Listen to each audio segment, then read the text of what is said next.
went to and worked for a company called SX Circuits. It's a circuit board designing and circuit board production company. I wanted to learn something about electronic at the time. Electronic was coming up, semiconductors and electronics. So that was something that I looked forward at the time.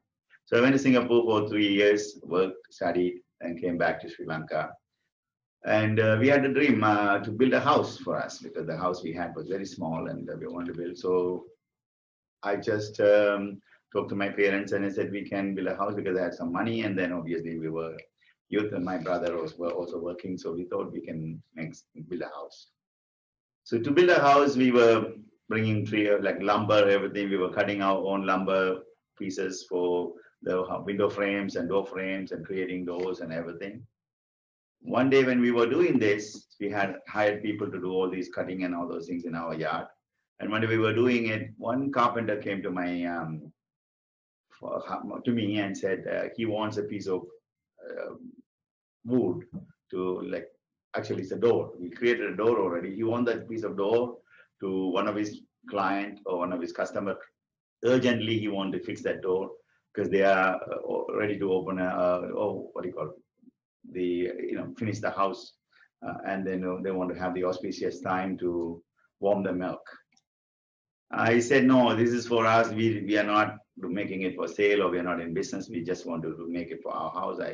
That's how we are making it.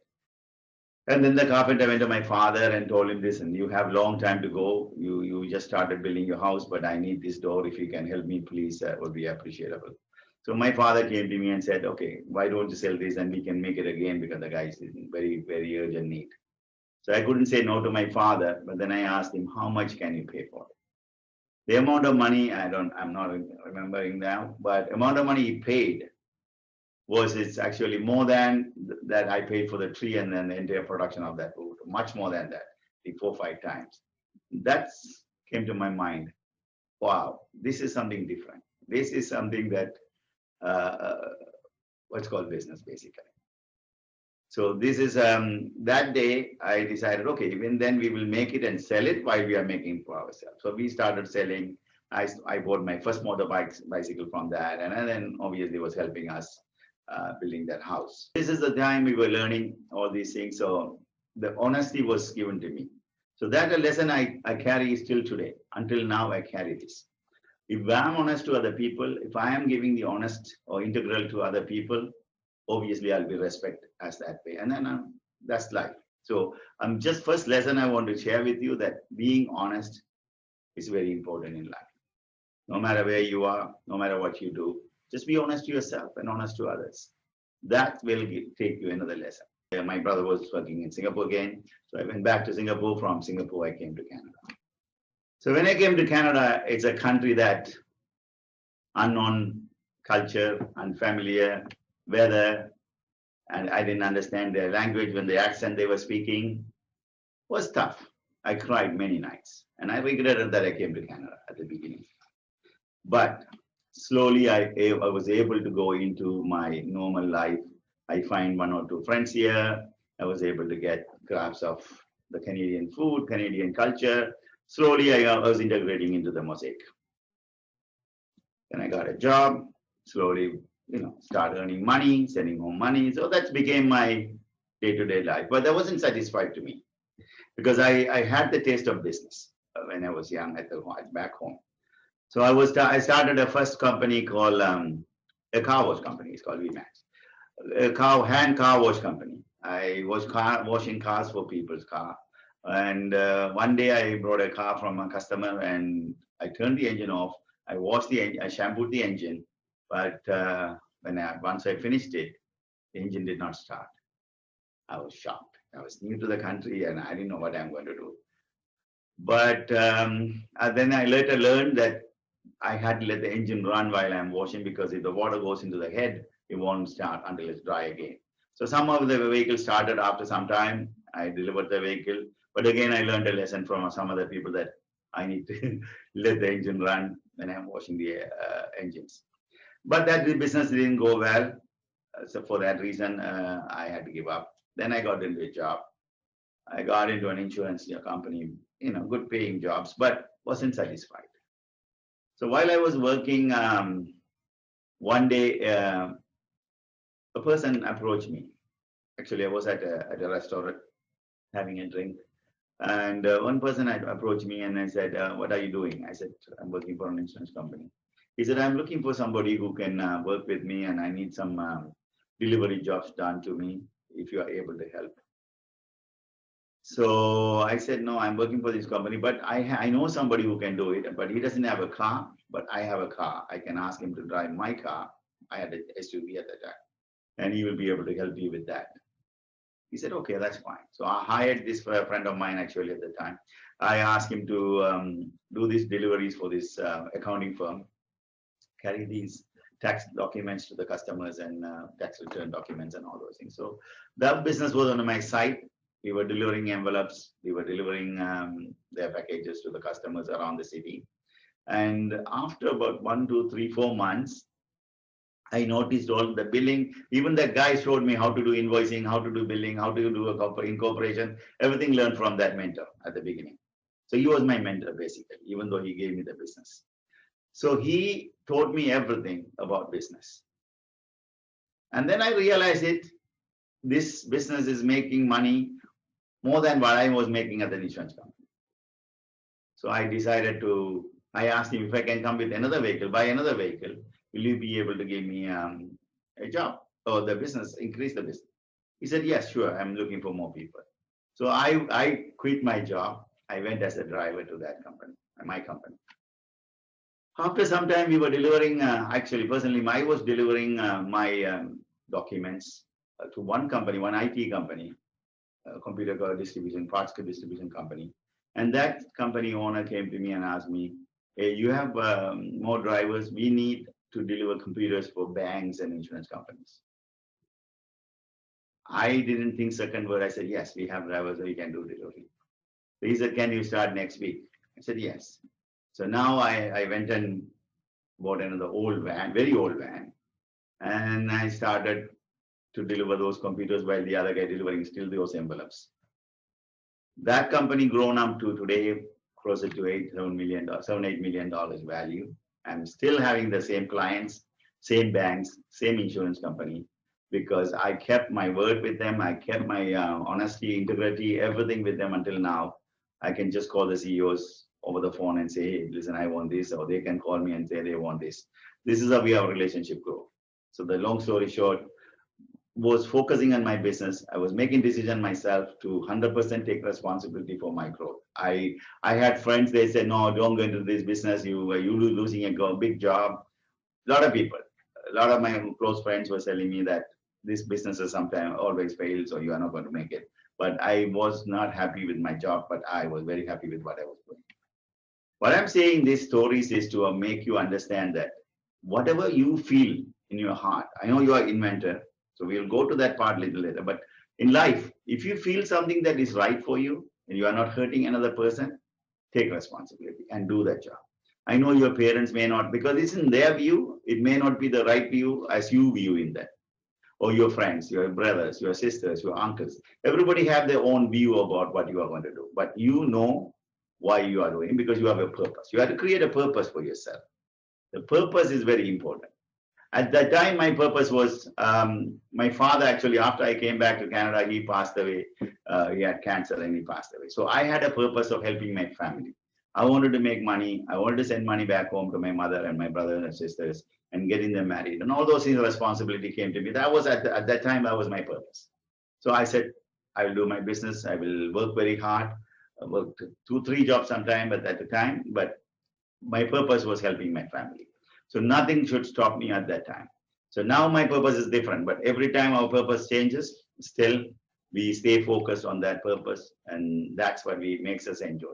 Today I come to my work as a playground. I enjoy every minute of my life at workplace or outside, because I made it as a fun place.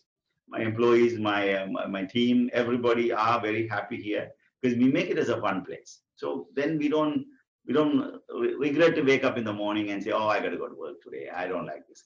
That's not there. I jump out of bed at 5 in the morning and I'm here by 7:30, 8 o'clock latest, because I enjoy this place and I go home around 6 o'clock. So let's make your place, wherever you are surrounding, wherever you are, make it as a fun place for you. You have to make it as an enjoyable place. I want to share some stories with you guys. I know my personal story is that, but from there, I want to share third-party stories. There were three bricklayers working at one construction place. So there's this guy who are very interested about human nature, human beings. You want to find out about people's attitude. He went to one of the bricklayer and asked him, "Hey, what are you doing here? What is your purpose here?" And that guy said, I'm just laying bricks. This is my job. I'm doing my job here. I'm just a bricklayer, so I'm just laying bricks. Okay, thank you. And then he went to the second person and asked him, "What are you doing here?" "Hey, this is my living. I had to make a living. I had to pay my bills. I had to look after my family, bring food to the table. So I'm just doing, I'm making working here to have a life. This pays my bills."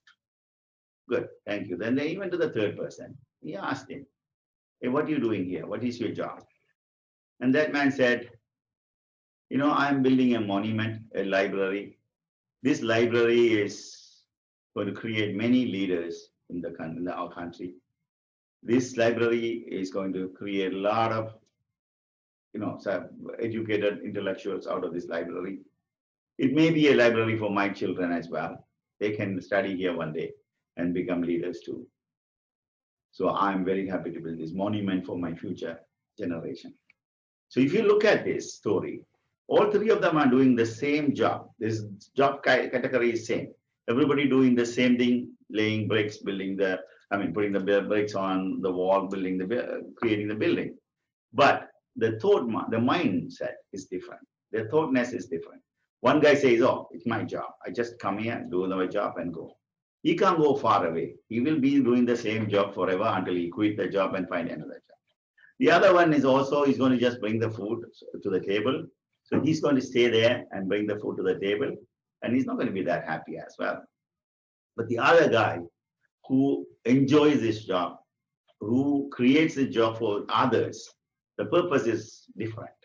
His purpose is make other people, create many leaders by building a better library. He may not be doing entire library, but he knows this library is going to create many leaders.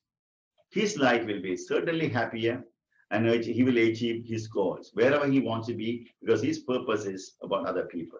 His purpose has a long vision. So when we have a longer vision and our purpose, certainly we will be very, very successful. There's one thing that we need to learn. So saying this, I just want to go into, as inventors, you guys have what you should do in your job, or when you want to invent something. You need to research about your product, what product you are doing. I want to say one more thing before we go into the even product. In the business world, there are two things. One, you are in business to solve somebody's pain or problems. So if somebody has issues, somebody has problems, your business solves that for them. So in return, they will give you money or reward, which is finance, cash at this case.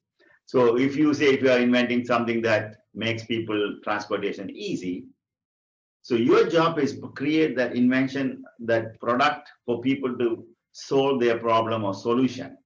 You're not looking for money at this time. You're looking to solve somebody's problem. As a reward, you will get a lot of money because you're solving many people's problems, so you will get a lot of money back into your pocket. That's what we should focus. Also, the second one is you give pleasure or happiness to people. There are only two things in the world. Any business you look at it, either you provide pleasure, happiness, luxury to people, or you solve their problem, their pain, their needs. In these two categories, only any invention or any products has to be there. So if you want to invent something new, put this in your mind. What kind of problem you're solving, or what kind of pain is you are relieving for people that want to use your product, or what kind of pleasure or happiness you're going to give it to people who are going to use your product. These are the only two things you have to focus. And how many people can utilize your products or your inventions. Once you see that, it makes your job, your purpose easier. You can make it an easier purpose. So you will expand your purpose from there. Okay, I'm going to make this product, this transportation device, So lots of people can go without whatever it is, right? So this is something you have to keep in mind when you start your invention. So let's go to the real invention program here. So when you invent, you need to look for products. Oh, before that, you have to search for a product that you say you have an idea now. You have a core idea. I have this idea. This is a great product. When I start selling it, good. So then research about that idea. Do anybody have this idea happening around the world? Is any patent already reserved on this product? Because everybody in the world, we are in the same situation. A lot of people come up with that. Today, example is COVID. There's a lot of COVID-related products coming in, softwares coming in, testing devices are coming in because we are stressed to get that device into place because that's a big pain we are facing globally. So similar to that, you look at it. If somebody has this product, are they going to? Am I going to compete with them? Am I going to be under their patent? So you need to make sure that that is not going to collide with somebody's patent or somebody's product. You've got to have little modification or change it, and then research about it. How much this product is going to be needed, and how long it's going to last. This is number one thing in your invention. Then second, you have to do a SWOT analysis. What is SWOT? SWOT means SWOT. S stands for strength.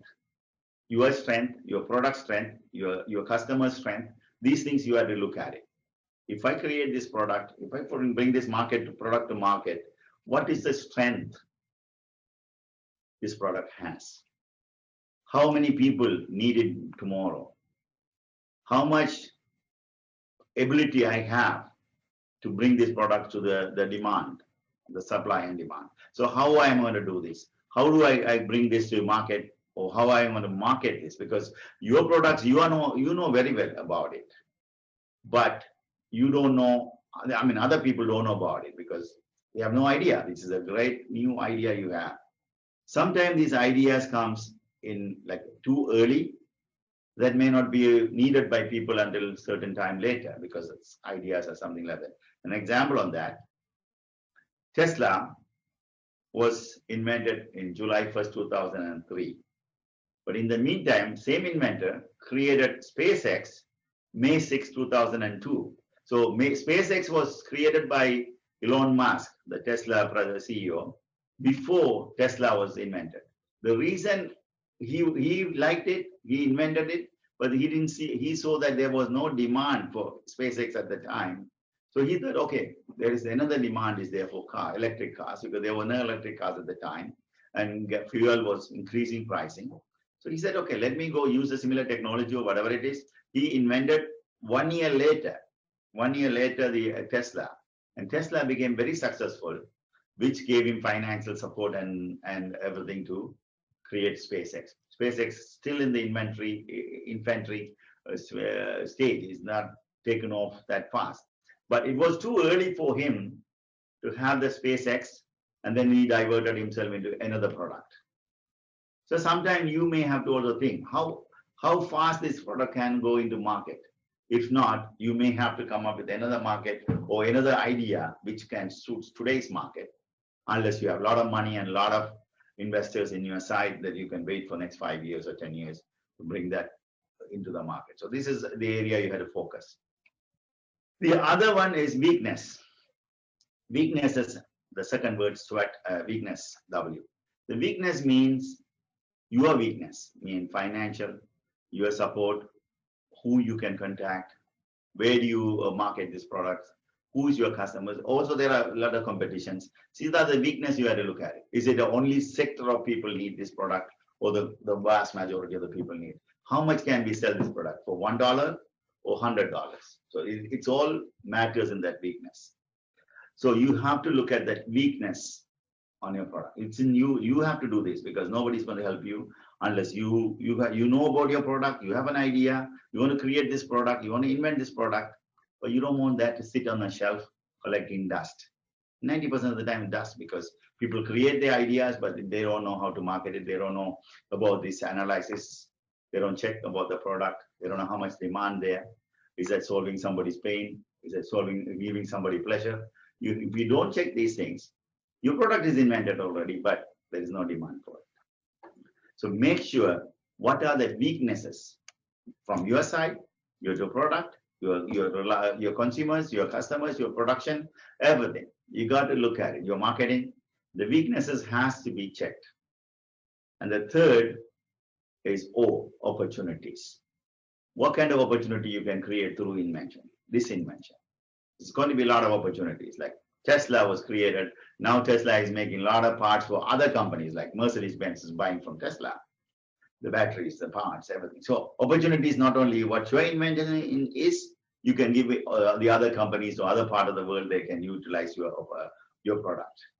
So this is what opportunities you have to learn, and you have to create that opportunity. Obviously, you have to go reach out to that opportunity. So first you research.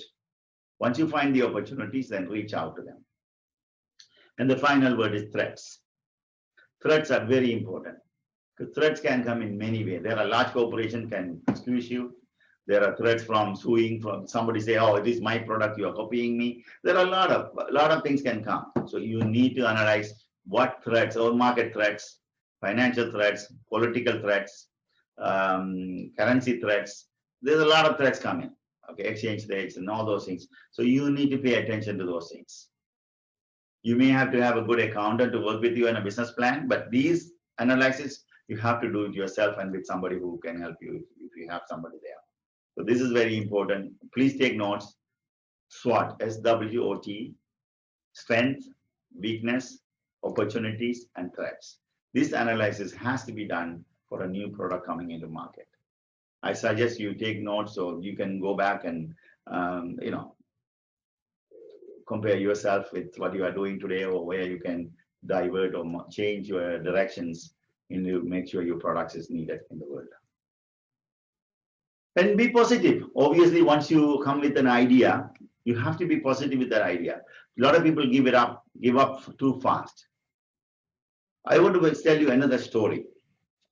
In Sri Lanka, you have those elephant places. Elephants are tied up in chains and ropes and everything. If you look at it, the big elephants are tied in small ropes. Their legs are tied to a small rope, which is nothing for them. They can just one shake, they can take it out. But if you look at the little elephants, they have been tied in chain, big chains. Why is that? If you ever notice that, you go and notice it when you next time travel to an elephant place. The reason is the big elephant the small elephant were put in chain. So throughout the days, they grow up, they realize it that something on their leg is not going to let them go anywhere. So now the big elephant has mindset is already changed, saying, okay, this is my surrounding. I cannot go beyond what I have. So the elephants are stuck in that little rope, which is even easy to break and go, but they don't, because their mind is a more powerful thing, and they already have a conclusion saying, no, it is my boundary is limited. I cannot break this rope, little rope. But the young elephants were very powerful at the time. That's why they put them in chain. So you also have to understand your life. At the beginning, you are very enthusiastic, very much you want to do your job, your invention, you want to take it out there. But then a few days later, you feel, no, nobody's interested, nobody's helping me, nobody's there. Then you give up. Why? This is the time you got to pay attention, because you decide, this is my purpose. My purpose is that solving many people pain or giving these people some happiness. I will not stop my life until I achieve that goal. Once you decide that, no matter how big the chain is, you will break it. You will achieve your goal. It might be a temporary setback, but you have to fall down many times before you go into your thing. It's like we're learning bicycle. First time we fall, we don't give up by learning bicycle. We still get into the bicycle and go day by day, day by day. And then we leave both hands and we ride the bicycle.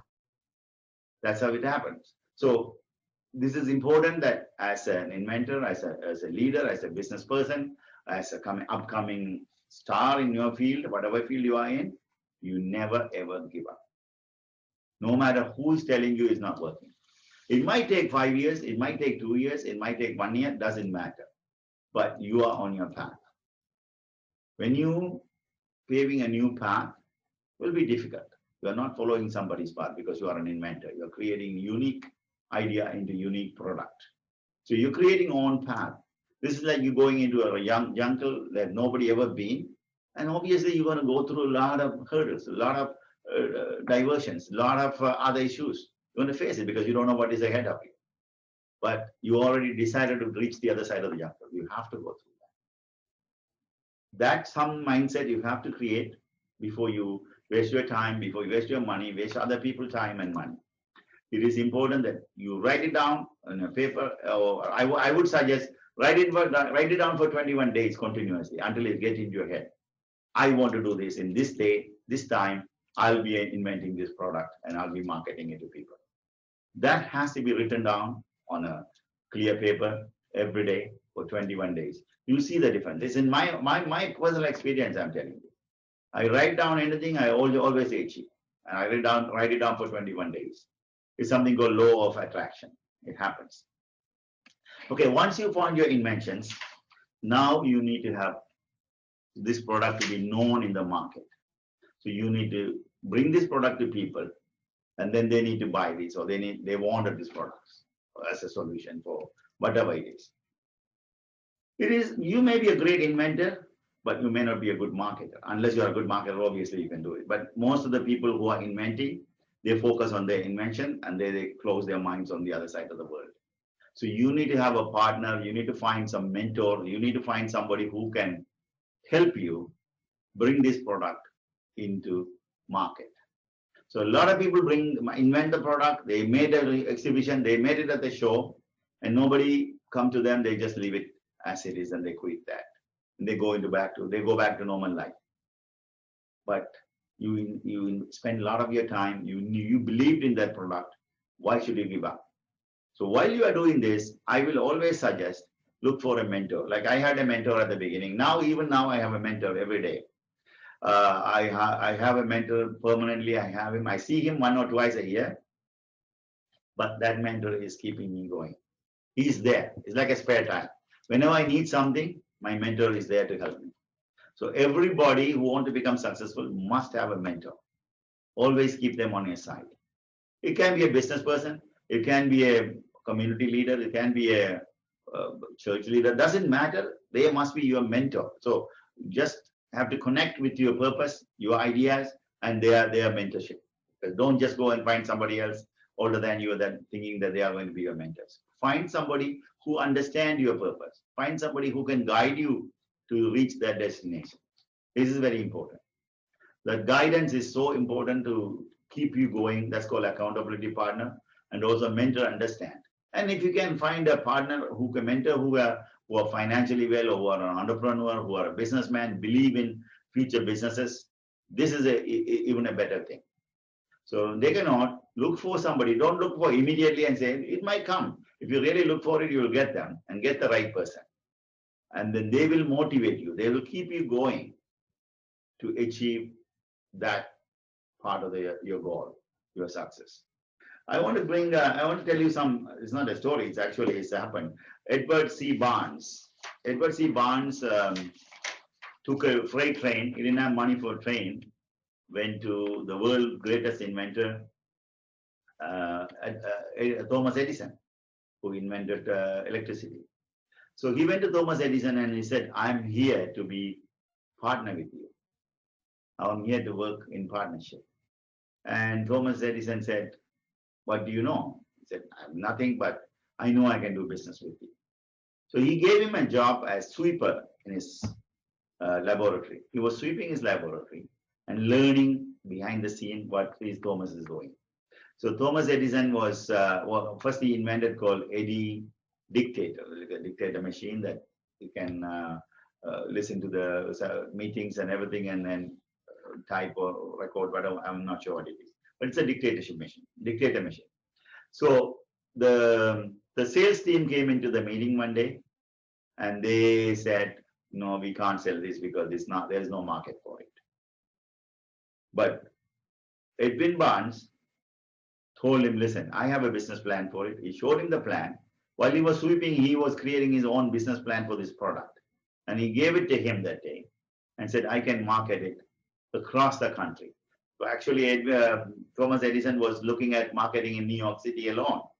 But he said, I can market it across the country in the US. And this is my plan.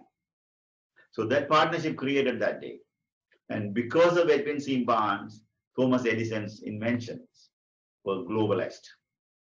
So there was a saying, I think, Thomas Edison creates it and Barnes installs it. That was a slogan. I think they had it together as a joint partnership. So you have to understand, even though Thomas Edison was well-known inventor, but he needed a partner or mentor or supporter to bring his product out to the world. If your product is not utilized by people, you won't get anything. It will be sitting there on the shelves. So find the right person who can work with you, who can help you, who can take it out to the market. And also you have to do the marketing properly. So the opportunities under SWOT, opportunities part of marketing. So how am I going to market this? How much I have to spend for marketing in order to return this? So the opportunities gives you the ROI, return on investment, all those things. That's a business thing. You can talk to your accountant or your business partner, people who can help you on a business plan. But inventors have to think first, the SWOT analysis, how I'm going to do this to next, who's going to be my partner, what is my threats, what are my threats, where am I going to be? These are the areas you pay attention again and again and again. And I can go into more things like challenges of business inventors faces. What are the other challenges you can face? The other challenges you can face is how to make the public like your product, or how do you connect to the public with your product. Another story I can tell you that we all know Steve Jobs, who invented Apple. Steve Jobs is one of the partners. There are two other people that we don't even know. I know a couple of names, but we don't even need to go there. But Steve Jobs is connected to people's heart. How? Because if you look at Apple and Samsung, according to the experts, they say Samsung is a better product than Apple, much more secure, much more better. Android is a good platform. But when Apple brings a new product and Samsung brings a same product, similar product, people line up for Apple products. People connect with Apple wholeheartedly because they know that Steve Jobs is connected to them. They connect to the inventor. But Samsung, we don't know who is the president today. We don't know who invented it. Nothing. That's why Samsung is half the price and nobody line up for it. This is something we have to take it serious. Why people line up for 2-3 days. Now it's going slow down because Steve Jobs is no longer living. So the current CEO is not connected to the people. At the time when Steve Jobs was there, Apple was bringing its Apple products. People line up for 2-3 days to get that first product in their hands. So we need to understand this thing. Why people line up for one product, even better and half price, nobody want to line up for the other product. Because they're connected. Their heart is connected to that product, the inventor. So they want to have the inventor in their side. So you understand this, I guess. You need to make sure that your invention is connected to people's heart. Don't just make a product. Make a product that people love. Make a product that make it simple. Make a product that people really want to have it on their bedside. That was Steve Jobs' dream. They should have my product on their bedside every day, 24/7. And that's what's happening today. We cannot leave. We can leave anybody behind, but not our phones. 2 minutes we don't see our phone, we get paranoid. We just go around and look for that phone. Why? Because that's how our mindset is changed. Steve Jobs had a dream like that, and his dream is working today. So you have your own dream, how your product can be used, how we are going to take it to the next level, how people can utilize my product, and what kind of solution I'm providing through this product, what kind of happiness, what kind of entertainment, what kind of pain is being relieved on this product. These are the areas you pay attention, and you will see your product is liked by many people. I think we should go into the interaction question and answer if anybody have question, because it's more question because I want to understand what you really want to know, you want to learn. So send your questions so we can answer that. Other people also can benefit from that questions. So I want to open the question and answer at this time. In the meantime, we can continue to talk, but I like to see how you guys can ask me questions. So I know how can I tell you the answers properly.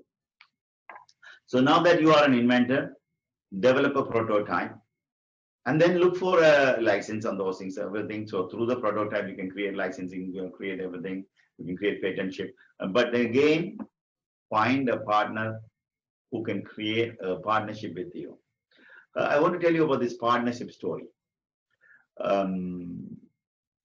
No, actually, yes. I wrote a book.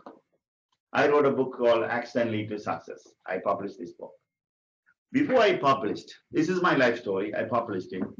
Before I published book, I said, how do I market my product? How do I bring this book to public? So what I did was, I found who is my mentor today. I found this person who wrote already 13 books, and he's a New York Times bestseller author. So I went and asked him if he can be a co-author with me.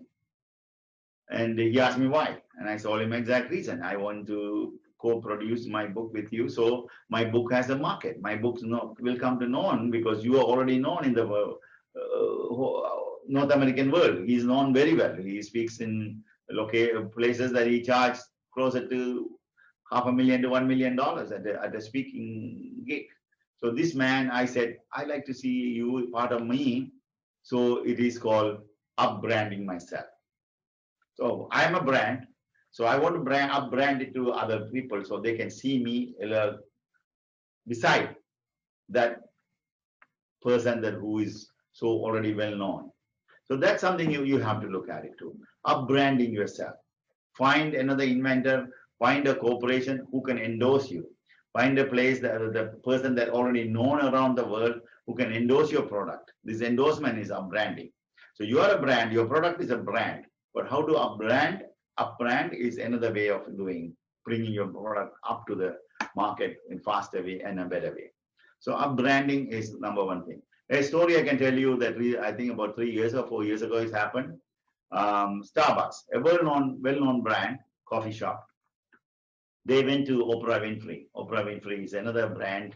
She's a TV host known by around the world. She charged $1 million to $2 million every time she go for a speaking gig, and she has her own TV channel, everything.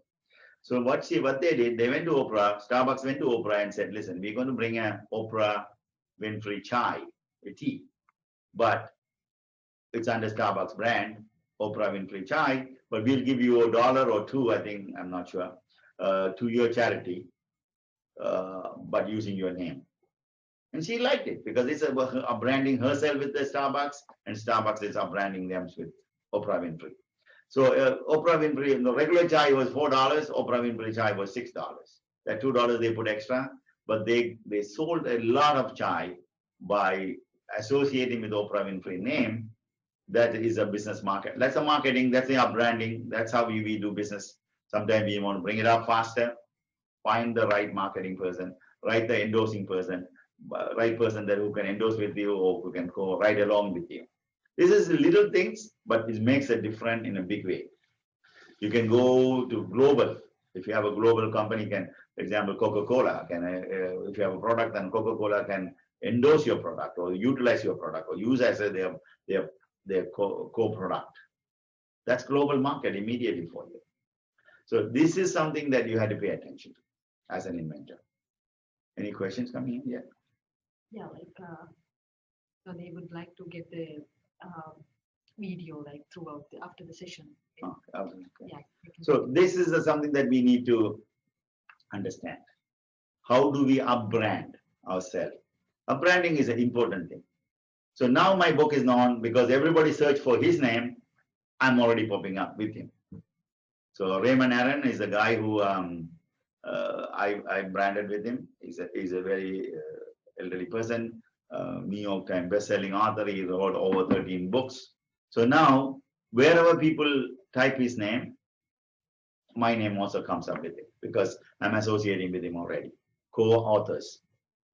This is how we need to bring your product as a co-inventors, co-founders, or endorsing, whatever that you think it's utilizing your product in a better scale.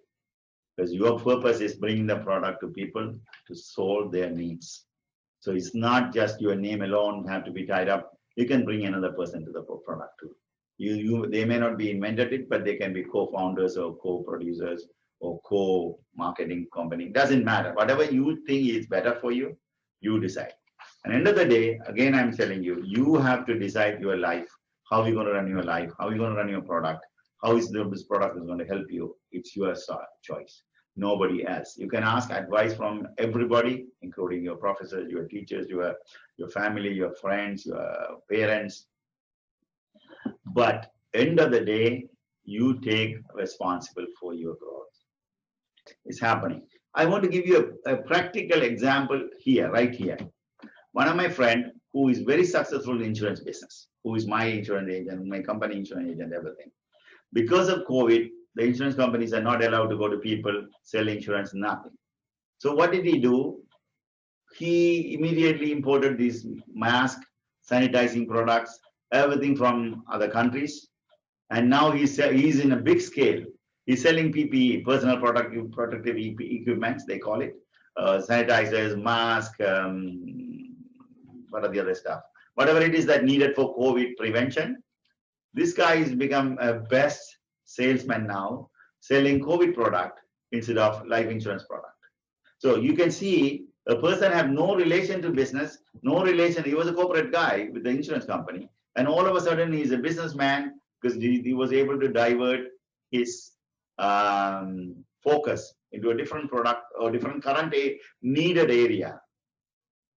So that is exactly you can do. Another person, a good friend of mine in Sri Lanka who has a big garment factory, he called me and said, Kula, we are unable to sell anything because all the companies are not buying from us, but I don't want to shut down my company. I want to start making face mask, a medical mask. I said, great. So can I said, okay, you say, I became the importer of some of the masks to Canada. We imported a full container load. So he is still in business. He's in business. He's paying his employees. He's not let them go home. So this is very important as a corporate leaders. We need to have our employees. They trust us. So we need to divert immediately into a system where we can continue in the business. It may not be the same business, but utilize the same machinery, same office, same warehouse, whatever you have to go in there. Likewise, if you are in a business, it may not be helping you that financially in whatever business you are now, look for opportunity out there. I'm sure you can get lots of opportunities. Small or big, you will land in a better position than where you are today because of COVID is not helping you what you're supposed to do. So you need to look for alternative positions, alternative direction, alternative ideas, so you can make money. And like I said, there are hundreds of opportunities coming up in COVID-19. This COVID-19 this year alone, 2020, our business increased by 25 to 30% because we created a partnership with Amazon. I have put over 100 vehicles, 100 last mile vehicle or delivery vans with Amazon. All our Amazon, most of the Amazon deliveries in this area, we are handling it for Amazon. Why? Because I thought, okay, COVID is there. Deliveries are becoming big demand. So we went and signed a contract with Amazon. I'm very happy now that we increased it 20, 30% of our business, which is millions. So you have to look for opportunities. You don't give up. That's again, I said early stage. If you give up, that means you are not paying, you don't have a purpose. I have enough employees. I need to keep them going. How do I do when COVID hit me? I closed down my place because this is a co-working space. I coached, I trained people. The government said, no, we can't have these meetings and trainings and seminars anymore. So what we did is we just shut down this place. But I didn't stop there. Then we went and looked for opportunities. Amazon was there. It's a fast growing company in the world. We said, okay, let's partnership with them. So we were able to partner with them. We were able to get vehicles. I know you can say, oh, it's big. No, it doesn't matter. Big or small is not important. You need to divert your position where you are not making into a making position. If some people say to me, oh, you're big, you have money, so you can do. No, it's not true. because I was going down badly. But the thing is, we look for opportunities and change the position where we are to a better position. That's all you have to look for. Don't look about how much, how big. That's not important. So when you see a threat coming into you, that threat, you have to utilize the threat with another opportunities. So SWOT, again, I'm telling you, threats are there, weaknesses are there. You make it as a strength with an opportunity. It's what you want to be. That's exactly. The law of attraction is not separate for business and not separate for your own. Law of attraction is what you really want to be. You want to build a, okay, start with small. I would say you can start, I want to buy a nice watch by end of March 2021, and you see if it works. Write it down. And if you buy a watch, then you put it there, I'm going to buy a car by end of 2021, December 31st, 5 p.m. 2021, I'm going to have a car. So write down these things and see if it works. So if it works for you, you apply that same thing in your business. My business should make about $8 million by end of this year. This exactly happened to me. Beginning of this year, our company was making around what? 5 million, $4 to $5 million. So my accountant asked me, what's your plan for 2020? I just came out of my head and said, it's going to be $8 to $10 million. We will increase that way. She said, are you sure? I said, yes, let's try. That's how the law of attraction worked for me in business. So I started writing, I'm going to have $8 million business by December 31st, 6 p.m. Then the story, COVID came in March. January, COVID kicked in, I signed it, they shut down everything. I signed the Amazon contract. So the business went up to even over $10 million now. So this is exactly the attraction comes to business, personal, doesn't matter. This is all interrelated, correlated to you. So whatever you want to do, your purpose, write it down. That is part of your business. Certainly, it's a revolution. Because if you really look at it, today, the world has in your pocket, in your hand. Just cell phones are your marketing device now. So it is a revolution from people making noise, or from noise to language, to radio stations, to, telegrams, to all those things. Today, we have WhatsApp, we have Facebook, we have, name it, Google marketing, everything is there. It's a revolution. You can reach out to the entire global, 8 billion people within minutes. Of course it works. So you need to, certainly you need to use the online marketing, because you are inventing something in Sri Lanka. How do a person living in California or Toronto will know about it? The only way is online marketing. So utilize the platforms, use it for the right purpose. There are a lot of people using it for showing what they are eating this evening, or where they are going, what is their bedroom. It's not necessary.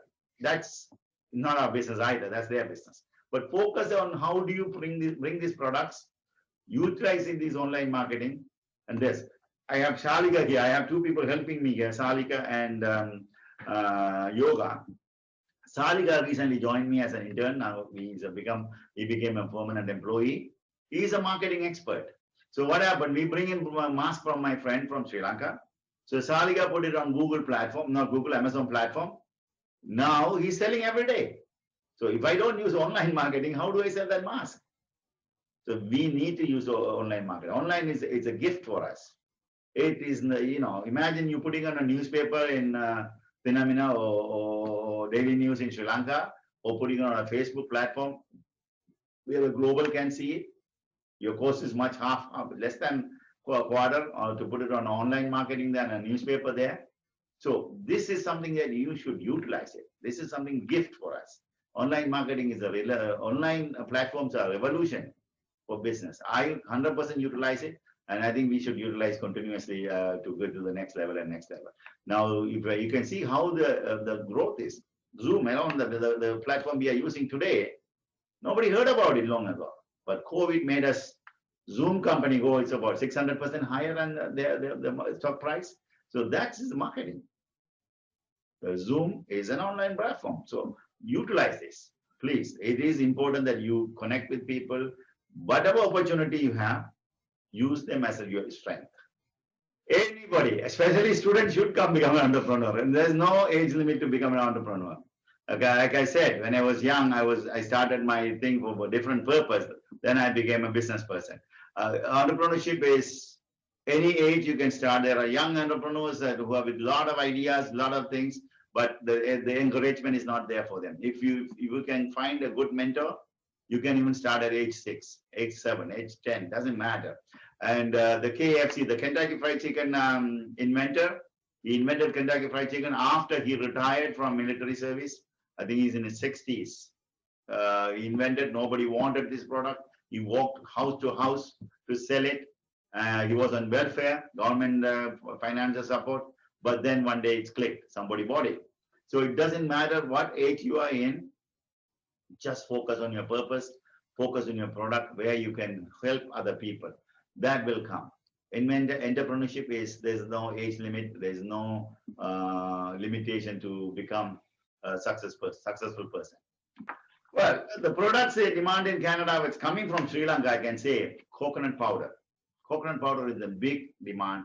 Coconut creams, what do you call coconut, the oil, come in cream form. A lot of coconut purees. These are then the fisheries, fish products, flowers. There are lots of products out there, but I tell you one thing, if you go into farming or cultivation, people need food. The next demand is going to be in the world is food. Everybody is looking for IT job, everybody looking for business, everybody looking to drive a luxury car, but they're not looking how the food is going to come to the table. Because no matter how much invention we can do, no matter how much luxury we can create our life, I don't think we can create a food unless it's naturally grown. So for at least for the next generation, 1 to 2 generation. So I think food is going to be in demand in Sri Lanka, in India, in Canada. The population is growing faster than we expected. So please, if you can be a cultivator and you become, it's a noble thing. And whatever you cultivate, cultivate it with heart, organically, instead of commercially. There will be a lot of demand, not only in Canada, not only in Singapore, not only in Australia. You can send it anywhere in the world because people are looking for food that doesn't hurt them anymore. They're looking for food that they have no chemical in there. So create organic food, create some online things, and then you can market it from there. You can market, if you are an online marketer, Sri Lanka has enough products that Canada or US or any country needs. And not only food products, but there are other products, like there's clay, there is tile, there are other things that you are creating there. Export is, we can simply export from Sri Lanka. I'm the president for Canada Sri Lanka Business Convention. If anybody wants, you can contact me. I can put you and connect with the other people who look for this kind of product. That's in one-on-one case. I can't say blanketly, this is what I will do. But one-on-one case, we can help you if somebody. But food is going to be there all the time. If there's demand. And if you like cultivation, you have to have passion about it. Don't go there because you want to make money. Don't go there because you just want to do it. Just do it because you're passionate about it. Because you're solving somebody's needs, somebody's problem, somebody's pain. Then you go for it. Then only you become successful. Last message before we say goodbye. I was, like I said, I'm a Sri Lankan by birth, and I chose to in Canada to live. But my heart still back home.